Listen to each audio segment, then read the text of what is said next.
Thorndike के सीखने के नियम के बारे में, जो कि बहुत ही महत्वपूर्ण टॉपिक है। और अगर आप मेरा चैनल पहली बार देख रहे हैं तो प्लीज़ चैनल को सब्सक्राइब करना मत भूलिएगा, बेल आइकन को भी दबाना मत भूलिएगा, जिससे कि आपको नई वीडियोस की नोटिफिकेशन समय से मिलती रहे। अगर आपने पिछली वीडियो सिद्धांत के नहीं देखे हैं तो आप देख सकते हैं, डिस्क्रिप्शन में आपको प्लेलिस्ट का लिंक मिल जाएगा और वो भी बहुत ही महत्वपूर्ण है। देखिए, आज का जो हमारा टॉपिक है सीखने के नियम, बहुत ही महत्वपूर्ण है। सबसे पहले तो हम लोग थ्योरी की बात करेंगे, उसके बाद जो है आपसे कुछ बहुविकल्पी प्रश्नों की बात होगी, जिससे आप जान पाएंगे कि आपने मेरे वीडियो से कितना सीखा। तो शुरू करते हैं बिना समय गवाए हुए। देखिए, सीखने के नियम जो दिए हैं थांडाइक ने। थांडाइक जो है ये यूएसए के निवासी थे, आपको याद रखना है। बहुत ही बार इनके बारे में ये पूछा गया है कि थांडाइक कहाँ के निवासी थे, तो ये यूएसए के निवासी थे। तो थांडाइक ने सीखने के जो नियम दिए थे, 8 नियम दिए थे और इनको 2 भागों में बांटा था, प्राथमिक नियम और गौड़ नियम। ये 2 भाग थे इनके सीखने के नियम के। देखिए, प्राथमिक नियम जो थे इन्होंने बताए थे कि प्राथमिक नियम जो हैं वो हैं 3। कौन कौन से हैं? तत्परता का नियम जो लॉ ऑफ रेडीनेस कहलाता है इंग्लिश में, अभ्यास का नियम जो लॉ ऑफ एक्सरसाइज कहलाता है, प्रभाव का नियम जो इंग्लिश में कहलाता है लॉ ऑफ इफेक्ट। तो ये थे इनके 3 प्राथमिक नियम। ठीक है। अभ्यास का नियम जो था वो 2 भागों में बटा था, उपयोग का नियम और अनुपयोग का नियम। ठीक है, ये भी आपको ध्यान रखना है। तो प्राथमिक नियम जो थे वो 3 थे, तत्परता का नियम, प्रभाव का नियम और अभ्यास का नियम। ये बात आपको ध्यान रखनी है। ठीक है। गौड़ नियम जो थे वो थे 5। कौन कौन से हैं उनको भी देख लेते हैं। देखिए, मनोवृत्ति का नियम जो इंग्लिश में कहलाता है लॉ ऑफ डिस्पोजिशन। दूसरा नियम था आंशिक क्रिया का नियम जो इंग्लिश में कहलाता है लॉ ऑफ पार्शियल एक्टिविटी। तीसरा नियम था बहुप्रतिक्रिया का नियम जो कहलाता है लॉ ऑफ मल्टीपल रिस्पॉन्स। चौथा था आत्मीकरण का नियम, इंग्लिश में है लॉ ऑफ एसिमिलेशन इसका नाम। पांचवा नियम है संबंधित परिवर्तन का नियम जो इंग्लिश में कहलाता है लॉ ऑफ एसोसिएटिव शिफ्टिंग। तो ये थे 5 गौड़ नियम। ठीक है, ये आपको ध्यान रखने हैं। ये थे इनके 5 नियम गौड़। और आपको प्राथमिक नियम हो चाहे गौड़ नियम हो, एकदम रटे होने चाहिए नेम से। इनके नाम आपको याद होने चाहिए। ठीक है। तो हम लोगों ने नाम तो जान लिए हैं, अब इनके बारे में डिटेल से जानते हैं। ध्यान से सुनिएगा। पहले जानेंगे प्राथमिक नियम के बारे में। देखिए, इनका पहला प्राथमिक नियम था तत्परता का नियम, लॉ ऑफ रेडीनेस। इसमें इन्होंने बताया कि चाहे कोई व्यक्ति हो, चाहे कोई बालक हो, चाहे कोई जानवर हो, अगर वह सीखने के लिए तत्पर होगा, सीखने के लिए तत्पर होगा तभी वह सीख सकता है, अन्यथा नहीं। यानी तत्परता सीखने के लिए बहुत ही ज़रूरी है। जैसे इन्होंने बताया, उदाहरण दिया कि एक घोड़ा होता है और अगर हम उसे तालाब के पास पानी पिलाने के लिए ले जाते हैं, ठीक है, घोड़ा तभी पानी पिएगा तालाब से जब उसका मन होगा, अन्यथा वो पानी नहीं पिएगा। इसी प्रकार कक्षा में बैठा हुआ बालक तभी सीखेगा जब उसका मन है, यानी वो सीखने के लिए तत्पर होगा तभी वो सीख सकता है, अन्यथा नहीं। तो ये था इनका पहला नियम, तत्परता का नियम, यानी तत्परता सीखने के लिए बहुत ही जरूरी होती है। ये था इनका पहला नियम। तो देखिए, इनका दूसरा नियम है अभ्यास का नियम जो इंग्लिश में कहलाता है लॉ ऑफ एक्सरसाइज। देखिए, इन्होंने इसमें बताया है कि कोई बालक हो चाहे कोई व्यक्ति हो, ठीक है, अगर वह किसी काम या क्रिया को बार बार करता है तो वह उसमें दृढ़ हो जाता है। ठीक है। जैसे मान लीजिए गणित का कोई एक्सरसाइज है, ठीक है, और हम उसे बार बार कर रहे हैं, ठीक है, तो एक दिन ऐसा आएगा कि हम उसमें काफ़ी कुशल हो जाएंगे, यानी उसको करने में हम काफ़ी परफेक्ट हो जाएंगे। तो अभ्यास का नियम यही है कि अगर हम किसी कार्य को बार बार करते हैं तो हम उसमें एकदम परफेक्ट हो जाते हैं, वो क्रिया हमारे अंदर एकदम दृढ़ हो जाती है। तो इनका जो सिद्धांत है अभ्यास का नियम थांडाइक महोदय का, इन्होंने इसको 2 भागों में बांटा, उपयोग का नियम और अनुपयोग का नियम। देखिए, इन्होंने उपयोग के नियम में बताया कि अगर हम किसी क्रिया को या कार्य को लगातार करते रहते हैं तो वह एकदम स्थायी हो जाएगा, यानी हम उस कार्य को सीख लेंगे अच्छे से। जैसे साइकिल चलाना, पहले तो हम जब साइकिल चलाना स्टार्ट करते हैं तो चला नहीं पाते हैं, लेकिन एक दिन ऐसा आता है कि हम उस क्रिया को करते रहते हैं और हम उसमें परफेक्ट हो जाते हैं, यानी साइकिल चलाना सीख जाते हैं। ठीक है, इसी प्रकार कोई खेल होता है तो उसमें भी जब हम उसको बार बार करते हैं तो हम उसको खेलना सीख जाते हैं। यही था इनका उपयोग का नियम। दूसरा था अनुपयोग का नियम, कि अगर हमने किसी क्रिया को सीखा है, ठीक है, लेकिन हम उसको बार बार नहीं कर रहे हैं तो हम उसको भूल जाएंगे। यानी मान लीजिए जैसे हमने हारमोनियम बजाना सीखा था, ठीक है, पहले तो हमने सीख लिया लेकिन हमने उसकी प्रैक्टिस नहीं की तो हम उसको जाएंगे भूल। इसी प्रकार होता है आपका टाइपिंग करना कंप्यूटर पर, हिंदी टाइपिंग, इंग्लिश टाइपिंग, अगर हमने उसका प्रैक्टिस नहीं किया तो हम उसे भूल जाएंगे। तो ये होता है अनुपयोग का नियम। तो ये था इनका अभ्यास का नियम, लॉ ऑफ एक्सरसाइज। अगला इनका प्राथमिक नियम है प्रभाव का नियम।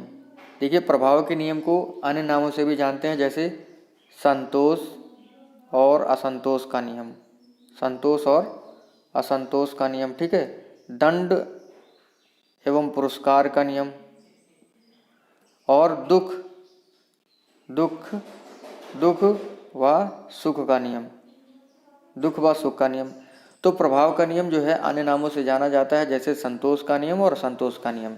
इसमें इन्होंने बताया कि कोई बालक है चाहे कोई व्यक्ति है, अगर उसे किसी काम को करने में संतोष मिलता है तो वह उस काम को करेगा, अन्यथा नहीं करेगा। ठीक है, यानी अगर किसी काम को करने में संतोष मिल रहा है तो उस काम को करेगा, लेकिन उसे असंतोष मिल रहा है तो वह उस काम को नहीं करेगा। इसी प्रकार दंड एवं पुरस्कार की बात करें तो, कि अगर किसी काम को करने में व्यक्ति को या बालक को दंड मिलेगा तो वह उस काम को नहीं करेगा, लेकिन अगर उसी काम को करने में उसे पुरस्कार मिलेगा, प्राइज मिलेगा, तो वह उस काम को करेगा। इसी प्रकार तीसरा उपनाम है, देखा जाए दुख व सुख का नियम। तो वही बात है कि अगर हम मान लीजिए हम ही हैं और हमें किसी काम को करने में दुख हो रहा है तो हम उस काम को क्यों करेंगे भाई? हम उस काम को करेंगे तो हमें दुख मिलेगा, और दुख तो किसी को अच्छा नहीं लगता, तो हम नहीं करेंगे। इसी प्रकार सुख, अगर किसी काम को करने में हमें सुख मिल रहा है तो हम उस काम को जरूर करेंगे। तो यही था इनका प्रभाव का नियम, लॉ ऑफ इफेक्ट। तो ये ध्यान रखना है आपको। देखिए, जो उपनाम है संतोष व असंतोष का नियम, दंड एवं पुरस्कार का नियम, दुख व सुख का नियम एग्जाम में पूछा जाता है। कैसे पूछा जाता है? पूछा जाता है कि संतोष व असंतोष का नियम कौन सा नियम है थर्ड के सीखने के नियम में, तो ये नियम है प्रभाव का नियम। तो इस प्रकार से इनके प्राथमिक नियम समाप्त होते हैं। तो एक बार याद कर लीजिए आप लोग कि प्राथमिक नियम इनके कौन कौन से थे। तत्परता का नियम पहला था, दूसरा था अभ्यास का नियम, तीसरा था प्रभाव का नियम। एकदम रट लेना है आपको, एग्जाम में काफ़ी बार पूछे गए हैं। तो देखिए, अब पढ़ेंगे गौड़ नियमों के बारे में। गौड़ नियम में इनका पहला नियम है मनोवृत्ति का नियम, या इंग्लिश में कह सकते हैं इसे लॉ ऑफ डिस्पोजिशन। मनोवृत्ति, मन की वृत्ति, यानी मन की गति कैसी है, यानी हमारा मन क्या कह रहा है।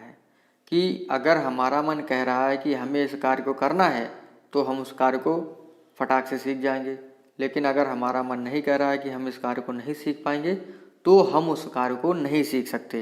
इसी प्रकार जैसे कक्षा में कोई बालक बैठा है, ठीक है, और अगर उसका मन है, उसकी रुचि है गणित के सवालों में, तब तो भैया वो तो सीख जाएगा गणित के सवाल। चाहे उसे घटाने के दीजिए, गुणा के दीजिए, भाग के दीजिए, चाहे कितने भी अच्छे से अच्छे प्रश्न हो, चाहे कितने भी कठिन प्रश्न हो, अगर उसकी रुचि है उसमें तो वो सीख जाएगा, अन्यथा वो नहीं सीखेगा।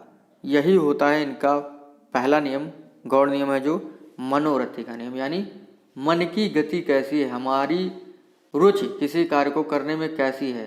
तो रुचि जो है वही कार्य को करने के लिए या कार्य को सीखने के लिए प्रेरित करती है। तो यही होता है मनोवृत्ति का नियम। अगला है गौड़ नियम आंशिक क्रिया का नियम, लॉ ऑफ पार्शियल एक्टिविटी, यानी आंशिक क्रिया का नियम, छोटे छोटे अंशों में तोड़कर सीखना। यही है इनका नियम, छोटे छोटे अंशों में तोड़कर किसी चीज़ को सीख लेना। इन्होंने यही बताया है इस सिद्धांत में। मान लीजिए कोई हिंदी की किताब है, ठीक है, और वो काफ़ी बड़ा चैप्टर है उसमें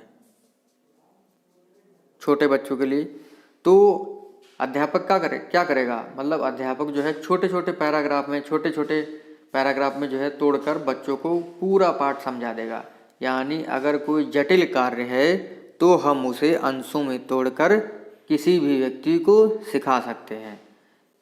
ठीक है, तो अंशों में तोड़कर सिखाना ये होता है आंशिक क्रिया का नियम, लॉ ऑफ पार्शियल एक्टिविटी। तीसरा नियम है बहुप्रतिक्रिया का नियम, लॉ ऑफ मल्टीपल रिस्पांस। यानी कोई नया कार्य होता है, ठीक है, कोई नया कार्य होता है तो हम उसे सीखने के लिए बहुत सी प्रक्रियाएं करते हैं। तो सीखने के लिए बहुत सी प्रक्रिया करना, प्रतिक्रियाएं देना, यही होता है बहुप्रतिक्रिया का नियम। हाँ, तो चौथा नियम है आत्मीकरण का नियम, जो इंग्लिश में कहलाता है लॉ ऑफ एसिमिलेशन। देखिए ये क्या होता है, आत्मीकरण यानी अपने अंदर ग्रहण कर लेना, यानी किसी नए काम को सीख लेना और उसी नए काम का उपयोग दैनिक जीवन में करना, यही होता है लॉ ऑफ एसिमिलेशन। जैसे मान लीजिए एक बालक है, उसने अपनी कक्षा में गिनतियाँ सीखी 1 2 3 4 5 6 7 8 9 और 10। इन गिनतियों को बालक ने क्लास में सीखा, यानी पहली बार जब कोई बालक स्कूल गया तो उसे गिनतियाँ सिखाई गईं। ठीक है, और बालक इन्हीं गिनतियों को सीखकर जब घर आता है तो वह सिक्के गिनने लगता है, 1 सिक्का 2 सिक्का 3 सिक्का 4 सिक्का। तो वो गिनतियों का प्रयोग जो है पैसे गिनने में करने लगता है। यानी उसने कोई नया काम सीखा, यानी नया काम क्या, गिनतियाँ सीख ली, फिर उसका उपयोग दैनिक जीवन में करने लगा, यानी पैसों के गिनने में करने लगा। तो यही होता है आत्मीकरण का नियम, यानी कोई नया काम सीखा और उसको दैनिक जीवन में उपयोग करने लगा। तो ये था आत्मीकरण का नियम। अगला है हमारा और अंतिम है संबंधित परिवर्तन का नियम, लॉ ऑफ एसोसिएटिव शिफ्टिंग। तो इसमें क्या होता है, इसमें देखिए 2 सिचुएशंस होती हैं और ये 2 सिचुएशंस अलग अलग होती हैं, लेकिन जो इसमें एक्टिविटीज़ यानी क्रियाएं होती हैं वो होती हैं सेम। यानी संबंधित परिवर्तन का नियम यह बताता है कि परिस्थितियां बदल जाएं लेकिन क्रियाएं समान रहती हैं। यानी 2 परिस्थितियां हैं अलग अलग, लेकिन इसमें जो क्रियाएं होती हैं वो एकदम सेम होती हैं। ठीक है, जैसे मान लीजिए कि एक माँ होती है, ठीक है, और उसका एक बच्चा होता है। ठीक है, ये तो पहली सिचुएशन है। दूसरी सिचुएशन होती है माँ होती है लेकिन बच्चा नहीं होता है, बच्चे के खिलौने होते हैं। क्या होते हैं, बच्चे के खिलौने। देखिए ये हो गई आपकी दूसरी सिचुएशन। जब बच्चा था तो माँ जो है बच्चे से प्रेम करती थी, ठीक है, लेकिन जब बच्चा नहीं है तो माँ जो है उसके खिलौने से प्यार करती है। यानी क्रिया एक ही है, प्यार करना। तो जब बच्चा था तो बच्चे से प्यार करती थी, अब जब बच्चा नहीं है तो माँ बच्चे के खिलौने से प्यार करती है। सिचुएशन बदल गई लेकिन क्रियाएं वही रहती हैं। तो यही था इनका संबंधित परिवर्तन का नियम। यानी विभिन्न मतलब परिस्थितियां तो बदल जाती हैं लेकिन जो प्रतिक्रियाएं हैं, जो एक्टिविटीज़ हैं वो नहीं बदलती हैं। तो ये था इनका संबंधित परिवर्तन का नियम। इस प्रकार जो है हमारा आज का वीडियो जो है थ्योरेटिकल रूप में समाप्त होता है। तो थांडाइक महोदय यूएसए के निवासी थे, इन्होंने सीखने के 8 नियम बताए, इसमें से 3 नियम थे इनके प्राथमिक। 3 नियम प्राथमिक कौन कौन से थे, तत्परता का नियम, प्रभाव का नियम और अभ्यास का नियम।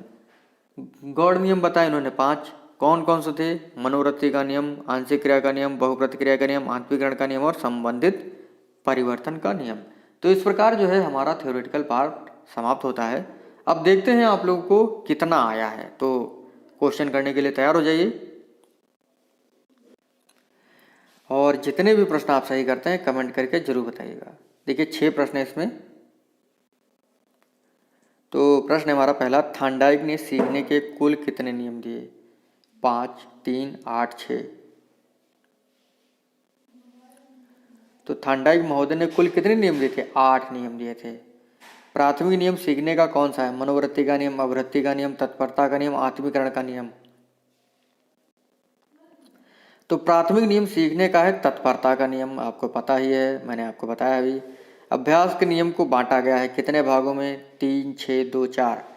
तो अभ्यास के नियम को कितने भागों में बांटा गया है? 2 भागों में। कौन कौन से नाम थे इनके? उपयोग का नियम और अनुपयोग का नियम।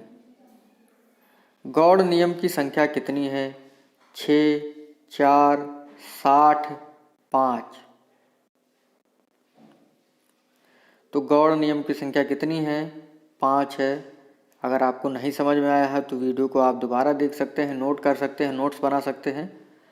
अगला प्रश्न है, थांडाइक निवासी कहाँ के थे? यूएसए के, फ्रांस के, रूसिया के, ईरान के। थांडाइक महोदय कहाँ के निवासी थे? ये थे यूएसए के। बहुत ही बार मैंने बताया है इनके बारे में कि थांडाइक महोदय कहाँ के निवासी थे? यूएसए के। इन्होंने जो प्रयास एवं त्रुटि का सिद्धांत था उसको सिद्ध करने के लिए उन्होंने बिग कैट पर प्रयोग किया था, याद रखना आप लोग, ठीक है। इन्होंने एसआर थ्योरी दी है। अगला है अंतिम प्रश्न हमारे इस वीडियो का, गौड़ नियम सीखने का इनमें से कौन सा है? तत्परता का नियम, प्रभाव का नियम, आंशिक क्रिया का नियम, अभ्यास का नियम। तो बताइए भाई लोग, आपका कौन सा इसमें ऑप्शन सही है? गौड़ नियम सीखने का है। तो गौड़ नियम सीखने का है आपका आंशिक क्रिया का नियम, सी ऑप्शन इसका सही है। तो इस प्रकार से आज का हमारा वीडियो जो है समाप्त होता है। और 6 में से जितने भी प्रश्न आप सही कर रहे हैं कमेंट करके बताइएगा। और अगर आपको नहीं समझ में आ रहा है एक बार में तो दोबारा देख सकते हैं।